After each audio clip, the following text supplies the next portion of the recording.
கிறிஸ்துவுக்குள் பிரியமானவர்களே, இன்றைய வேத பகுதி மத்தேயு எழுதின சுவிசேஷம் 19ஆம் அதிகாரம் 6வது வசனத்தில் கடைசி பாகம். தேவன் இணைத்ததை மனுஷன் பிரிக்காதிருக்க கடவன் என்றார். அன்பானவர்களே, நீங்களும் நானும் தேவனை விட்டு தூரமா இருந்தோம். அவருக்கு அந்நியராகவும், எதிரியாகவும், கைவிடப்பட்டவர்களாகவும், நம்பிக்கையற்றவர்களாகவும் ஏதோ ஒரு வாழ்க்கையை வாழ்ந்து கொண்டோம்.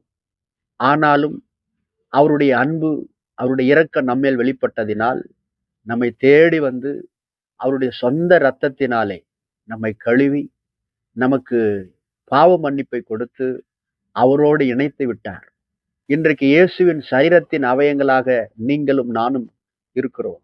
அவர் நமக்கு தலையாக இருக்கிறார். அதேபோல இன்றைக்கு கணவனும் மனைவியாகி இருக்கிற நீங்கள், முன்னொரு காலத்திலே தனியே ஏதோ ஒரு இடத்தில் இருந்தீர்கள். ஆனால் தேவனே உங்களை முன்குறித்து இன்றைக்கு கணவன் மனைவியாக இணைத்திருக்கிறார். ஒருவேளை இந்த நேரத்திலே நீங்கள் வசதி குறைவுகள், சில கஷ்டங்கள், சில நெருக்கங்கள், சில மனஸ்தாபங்கள்,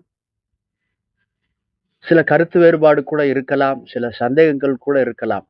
இது நாளடைவில மறைந்து விடும். ஒருபோதும் உங்கள் வாழ்க்கையில கணவனை விட்டு பிரியணும், மனைவி விட்டு பிரிய வேண்டும் என்று நீங்கள் அந்த எண்ணத்துக்குள்ள வரவே கூடாது. பிசாசானவன் எப்படியாவது உங்கள் குடும்பத்தை பிரித்து விட வேண்டும் என்று அவன் கங்கணம் கட்டிக்கொண்டு போராடுகிறான். சந்தேகத்தை எழுப்புகிறான்.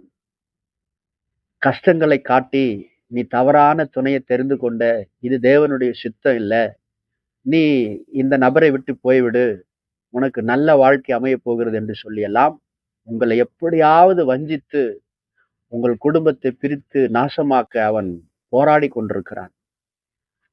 அன்பானவர்களே, தேவனே உங்களை இணைத்திருக்கிறார் என்று சொன்னால் அவர் நிச்சயமாக உங்களை நடத்துவார். இந்த இடையில் வந்த பிரச்சனையில் இடையிலே போய்விடும். நீங்களும் உன் கணவரும் மகிழ்ச்சியோடு நீண்ட நாட்கள் இந்த பூமியில அநேகருக்கு முன்மாதிரியாக இருக்க போகிறீர்கள்.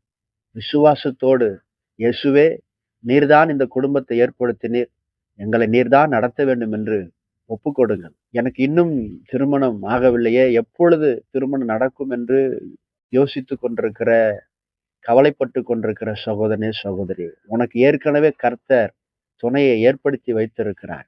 ஏற்ற நேரத்தில் இணைத்து உங்களை வாழ வைப்பார். அவரை நோக்கி பாருங்கள். நிச்சயம் அவர் உங்களுக்கு நன்மை செய்வார். உங்கள் வாழ்க்கையில் அவர் மகிமையானவைகளை செய்வார். ஆண்டவர் உங்களை ஆசீர்வதிப்பார். ஆமென்.